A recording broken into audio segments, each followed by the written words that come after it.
सोचो व्यूअर्स, एक high court के जज के घर में आग लगती है और फायर फाइटर्स जब उस आग को बुझाते हैं तो उन्हें उस घर के एक स्टोर रूम में आधा जला हुआ कैश का ढेर मिलता है। जी हाँ, आपने सही सुना, करेंसी नोट्स जले हुए, बिखरे हुए। और उस समय जज घर पे नहीं थे। और आज पूरे जुडिशरी सिस्टम पर एक सवाल उठ गया है कि क्या ये सिस्टम सच में ट्रांसपेरेंट है। इस वीडियो में हम उन सारे सवालों से डील करेंगे जो इस कंट्रोवर्सी के बाद हमारे सामने आया है, और एक ऐसे सवाल से भी जो अब सीजे संजीव खन्ना पर उठा है। Hello viewers and welcome back to law Chakra, जहां इस वीडियो में हम इस बात से भी डील करेंगे कि इस केस में आखिर कैश कहां गया और कहां से मिला है। तो चलिए इस वीडियो को एंड तक जरूर देखिएगा। 14 मार्च की रात अराउंड 11:30 PM दिल्ली के तुगलक रोड पर हाई कोर्ट जज जस्टिस यशवंत वर्मा के ऑफिशियल रेसिडेंस पे फायर लगती है। फायर डिपार्टमेंट आता है, फायर बुझाई जाती है और फिर होती है एक अनएक्सपेक्टेड डिस्कवरी।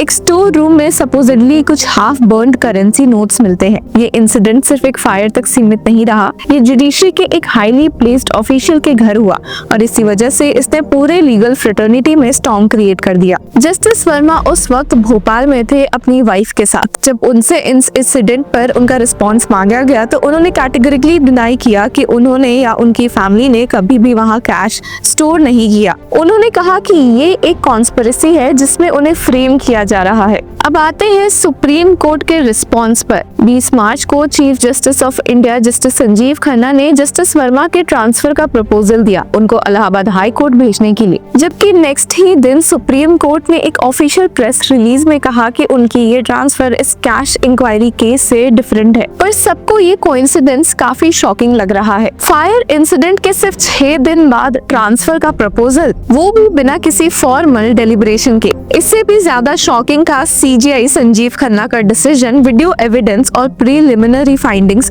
को पब्लिक करने का बिना कॉलेजियम के साथ कंसल्ट किए। रिपोर्ट्स के मुताबिक सुप्रीम कोर्ट कॉलेजियम के एटलीस्ट 2 जजेस को लगा कि इस केस में अभी रिपोर्ट पब्लिक करना सही नहीं था। उनका कहना था कि जब तक प्रॉपर इन हाउस इंक्वायरी ना हो जाए तब तक ऐसे सेंसिटिव विजुअल्स पब्लिक नहीं करने चाहिए थे। लेकिन सबसे बड़ा सवाल अभी तक यही है कि आखिर वो कैश कहाँ गया। दिल्ली पुलिस ने स्टेटमेंट दिया कि उनके पास वो कैश नहीं है। जस्टिस वर्मा भी इस बात से अनजान है। फायर के बाद सिक्योरिटी गार्ड ने रिपोर्ट किया कि 15 मार्च की सुबह कुछ डेब्रिस और जली हुई चीजें उठाई गई थी, पर किसने उठाया, किस एजेंसी ने वो हाफ बर्न्ड कैश सिक्योर किया है, क्या उसका इन्वेंटरी बनाया गया, कोई सीसीटीवी फुटेज, कुछ भी, सब कुछ अंधेरे में है। पर इंटरेस्टिंगली अब बात सामने आई है कि वो बर्न्ड कैश धीरे धीरे मिलने लगा है। जी हाँ, आपने सही सुना। बात ये सामने आई है कि कुछ सैनिटेशन वर्कर्स को ये जले हुए नोट्स जस्टिस यशवंत वर्मा के रेसिडेंस के पास मिले हैं। Sanitation workers cleaning the area near the जजेस रेसिडेंस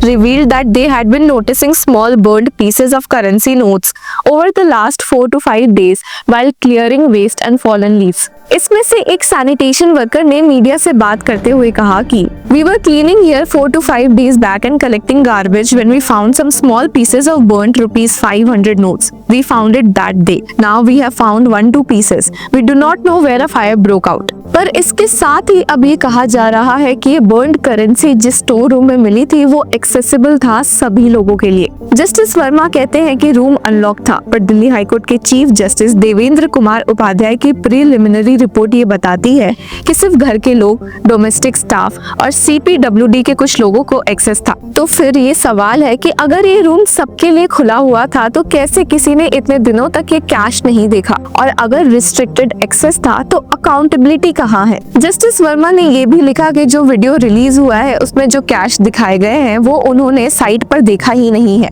उन्होंने कहा कि जब उन्होंने उस साइट को फायर के बाद देखा तो उन्हें वैसे कोई भी चीज वहां नहीं मिली। तो क्या ये वीडियो फैब्रिकेटेड है? क्या सब कुछ एक इलाबोरेट सेटबैक था ताकि उनकी रेपुटेशन और करियर को बर्बाद किया जा सके? पर जब सीजीआई खन्ना ने बिना कॉलेजियम से कंसल्ट किए इंक्वायरी पैनल बनाया, ट्रांसफर प्रपोज किया और सब पब्लिक कर दिया, तब क्वेश्चन सिर्फ वर्मा पर नहीं खुद सुप्रीम कोर्ट की फंक्शनिंग पर भी उठने लगे। जुडिशरी के अंदर का डिसेंट भी सामने आया। कॉलेजियम के कुछ मेंबर्स को लगा कि शायद इस मामले में और सेंसिटिविटी की जरूरत थी। अब एक 3 member in house inquiry panel बना दिया गया है। जस्टिस वर्मा का जुडिशियल वर्क सस्पेंड कर दिया गया है और ये इंक्वायरी पैनल ही डिसाइड करेंगे कि क्या वो इनोसेंट है या अक्यूज्ड। इस इंक्वायरी के पहले फेज में एक और लेयर ऐड हो गई है जब इलाहाबाद हाईकोर्ट बार एसोसिएशन ने उनके ट्रांसफर को अपोज किया। किया। उन्होंने ये भी कहा कि क्या इलाहाबाद हाई कोर्ट एक डंपिंग ग्राउंड बन गया है जहां पे कंट्रोवर्शियल जजेस को भेज दिया जाता है।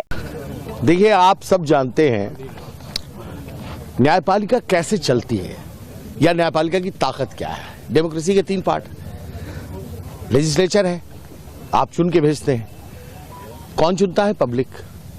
उसके बाद क्या आता है? एग्जीक्यूटिव, उसी में चुने में से कुछ लोग एग्जीक्यूटिव में आते हैं। और तीसरा पार्ट है न्यायपालिका। न्यायपालिका की ताकत कौन है? पब्लिक। तीनों पूरे इंटायर नेशन जो डेमोक्रेटिक सिस्टम है उसकी ताकत है पब्लिक।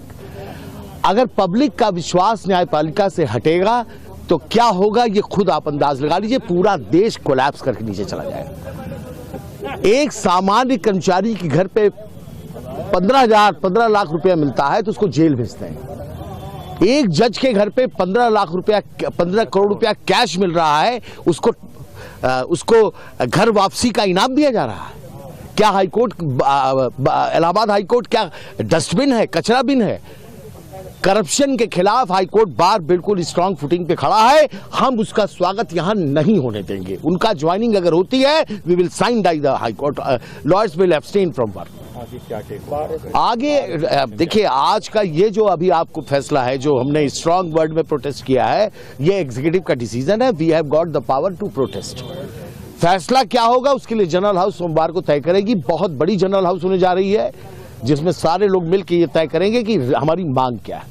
हम अंदाज आपको बता सकते हैं इस वक्त कि जनरल हाउस में क्या हमारी मांगे हो सकती है, लेकिन वो सहमति पर निर्भर करता है। जैसे इतना तो तय है कि जस्टिस यशवंत वर्मा को इलाहाबाद में नहीं भेजा जाए, ये हमारी मांग नंबर 1 है।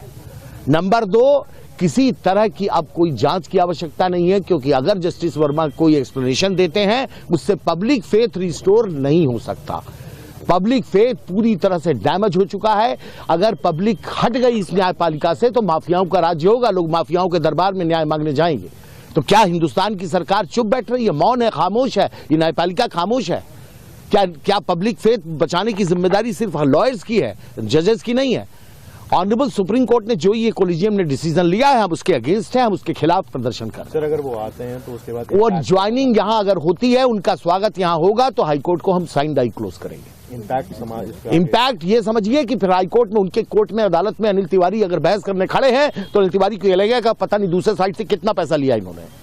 तो व्यूअर्स, इस केस में सवाल तो कई है। क्या ये एक प्लान्ड कॉन्स्पिरेसी थी या सच में जस्टिस यशवंत वर्मा विक्टिम नहीं है? तो व्यूअर्स, आपको क्या लगता है? क्या ये क्लियरली क्राफ्टेड एक बहुत अच्छी कॉन्स्पिरेसी है या फिर कोई अंडर द टेबल रियलिटी है जो अब तक छुपी हुई है? कमेंट्स में अपने राय जरूर दे और तब तक के लिए कीप फॉलोइंग लॉ चक्रा।